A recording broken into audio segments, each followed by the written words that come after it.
Hey, homeschool parent, are you once again on the internet looking for all the secrets to being the best homeschool parent? To being that parent who always has a plan, knows how they're educating their children know what they're supposed to know. You make dinner and breakfast and lunch from scratch every day, and birds sing after you as you walk down the street because your house is so clean. If that is you, you are in the perfect place. We really need to talk. I'm Jacqueline, and this is homeschoolhangout.xyz. And I am a veteran homeschooler. And when I say veteran homeschooler, I've been doing this about 17 years. 3 out of my 4 children have graduated from homeschooling. And I think I can help you today. Grab something to drink. Let's settle in. I personally am drinking coffee with way too much creamer and whipped cream on top of it. Matter of fact, I'm going to have a little sip now. So I'm both going to break your heart and set you free. What do I mean? We are going to talk about this game called comparison. So I was looking for ideas to film for this channel. I try to film at least once a week, if not twice a week. And I had some girlfriends over last night. We have a small group Bible study. And I was asking for ideas. And one of them, after she went home, texted me and says, another subject for the homeschool moms is the danger of comparing. She says, the mom who makes cheese, who makes her own yogurt, who makes her own kombucha, has perfectly dressed, well-mannered children, and you're looking at your mess in your McDonald's and going, what's wrong with me? And I know what she's talking about. And why do I know what she's talking about? Because as I texted her back going, you are that mom. And when I say that, the person who is texting me this, who is struggling with comparison, has the most adorable child who is almost out of elementary school, who dresses so adorably and always looks put together in ways this kid shows me up. I don't look that put together. My girlfriend, not only is she an accomplished author and all of that professional stuff, she has a monthly little poetry and tea with her daughter where she makes petit fours. The woman made her own croissants. Yes, she is that woman that I can compare myself to and feel like a total and complete failure. Why? Because that's life, people. There is always someone to compare yourself to. As another homeschooling friend of mine told my 16-year-old, because she and I were talking about this video, and she says, Mom, I don't know how we got on the subject, but she told me there's always someone to compare yourself to, and always someone who's comparing themselves to you. Yes, I know. You're sitting there, hopefully, because I want you to be comfy, in your sweats and your slippers, and if you've got long hair up in a ponytail, and if you're like me, sitting in front of extremely messy bookshelves in my messy office, and you're going, who in the world could compare themselves to me and feel intimidated?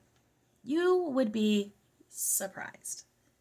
You would be so surprised. I mean, I can't believe, honestly, that people watch any of my videos that aren't just talking about the law, because what would you want to know about what I personally think? We all feel like failures at different moments, and we all feel good at different moments. But the biggest thing that can steal your joy and your happiness and put pressure on your children is comparison. It is. And when I say put pressure on your children, I'm somebody who I suffer from imposter syndrome, and I have since I was a little kid. And I have a hard time just like sitting and not doing anything. And I got told by my kids and my husband that I make them feel guilty for sitting around and enjoying stuff. Oh, kick in the gut. I'm like, what are you talking about? They're like, you never say anything to us about, like, all my kids play video games and, things like that. You don't say anything to us about that. But we think that if you think you're lazy, what does that say about us?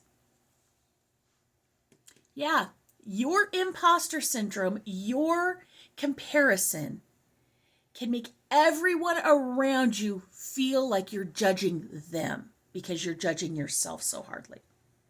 Now, don't get me wrong.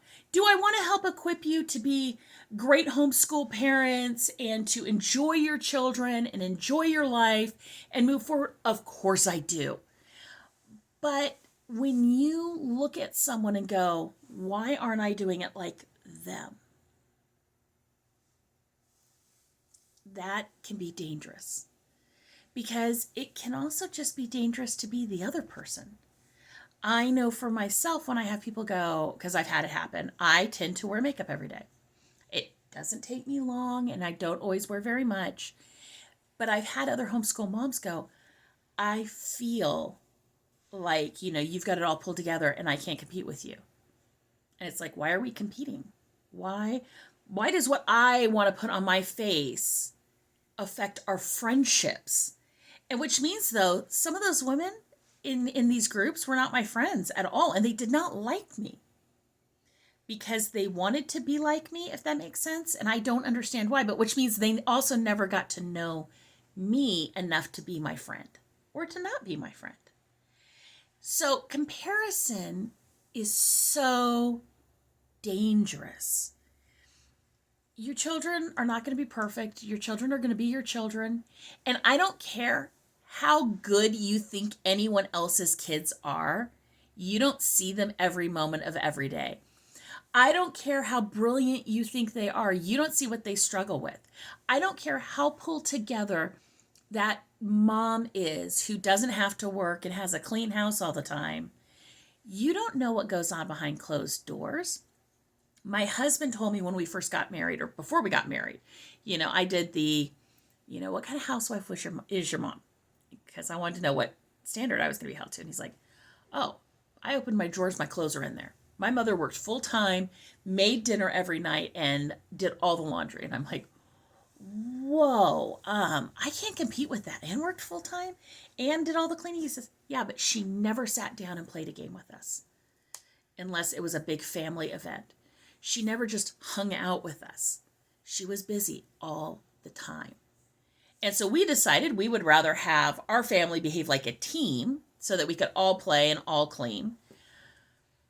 But that person and my mother-in-law was awesome. My mother passed a year ago. She was awesome. And she was a mother of 7, and that woman could do it all. But just because her house is clean doesn't mean that everything is idyllic. And just because their house is messy doesn't mean their family's miserable. And just because you've never seen their house, you have no idea. Just because you've seen one room in their house doesn't mean you know. Remember that. I know. I have friends who I very much call them my aspirational friends. The one who texted me this, she's one of my aspirational friends. And you know who you are because you're watching this. I know you. And I have another friend who I don't think will be watching this. She's not on social media very often because she has a bunch of children still at home and does everything. She is the Energizer Bunny. And she's friendly and sweet and kind and mentoring. And she has older kids and younger kids. They adopted a bunch of kids. And just like, she's so awesome. And I often name both of them of who people I want to be when I grow up someday. But I also understand that there are other parts of their lives I don't want. And I love both of their husbands, but I love mine more. I understand that every marriage is different. Every household is different. Every child is different. So you cannot compare yourself to someone else because they may not have the same everything else you have. They may not have the same kind of husband you have. They won't have the same children you have. They may also not have the same I don't want to call it handicaps, but encumbrances that you have. Myself, people, look at me and my house is fairly clean. My kids do chores. But what you don't know is all the physical issues I have and how I never feel like I got done what I should get done. And I struggle with it, and I'm better than I was. It's a scale. But you don't see behind the curtain. We're all Wizards of Oz in our own kingdoms. You never know who's actually behind the curtain.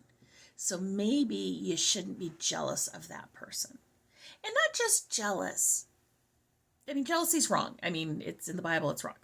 But to the point that you cause a problem for yourself.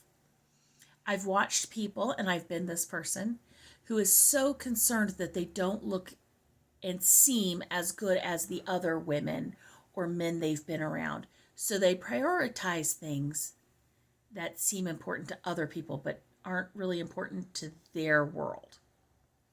So, for example, if it was important that my house is decorated or I wouldn't have people over, I wouldn't have people over because my house isn't decorated. Yeah, you see some stuff back there, but it's not decorated. It doesn't feel pulled together.